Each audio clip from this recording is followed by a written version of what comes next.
they say you can't do it. It's a man's world. Women can't do this. Women can't be scientists, but we can.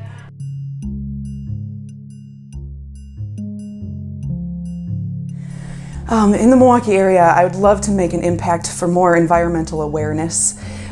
We at Schlitz Audubon do a lot of programming with inner city kids, and some of them haven't even seen a squirrel before. And I just want to expose them to that kind of stuff. I want them to be able to, when they're at recess, they pay a little bit more attention to the animals around them or what the trees are doing, and maybe if anything, just find a little bit more, peace while they're outside. I would hope that by making science, especially in natural sciences for me, more accessible and understandable to the lay public, that the impact would be that people would have more concern about the environment and would care for it.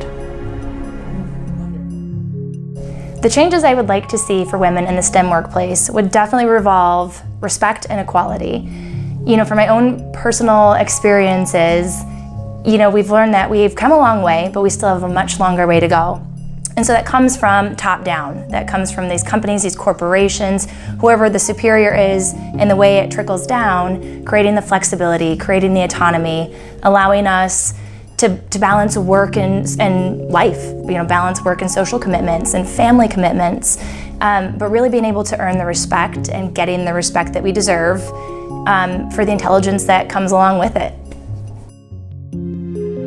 A greater appreciation for STEM women as experts in their field, in their discipline. Oftentimes, women their integrity and their expertise is oftentimes questioned, and for that, then we're not necessarily sponsored or developed or selected to be chosen as leaders. So that's one of the changes that I'd really like to see for women in STEM. So to encourage young women to pursue STEM careers, it starts from home, basically, very basic, or in the classroom even. It's just having those informal conversations with the students about STEM and just telling them about it, what they can do, encouraging them to go to a workshop or a panel.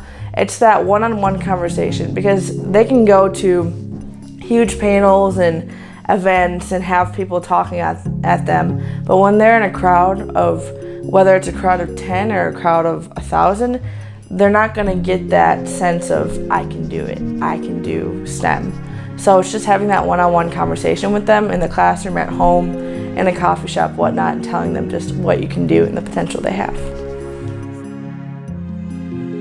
In my career, what I do is I actually study basic mechanisms to try to understand how to improve women's health. So for many, many years, studies only looked at men, and they assumed what they learned in men could be applied to women. So we now know that what we learn in men can't always be 100% applied to what ways we want to treat women. So what motivates me in my own career is that I want to ensure that we keep studying diseases and thinking about women's health as we study them, and that we're always using males and females in studies that we do, whether it's in a clinical setting or in my own research laboratory. I think actually the way to get young women to pursue STEM careers is to make it so that the environment that they're working in or they're learning in is more egalitarian. So, and I think that's true for boys and girls. One of the things that, so we talk in my classes with my teenage students about the fact that they're all nerds, and and this is something that they're coming to accept about themselves, that when they're really interested in something, they're really interested in something.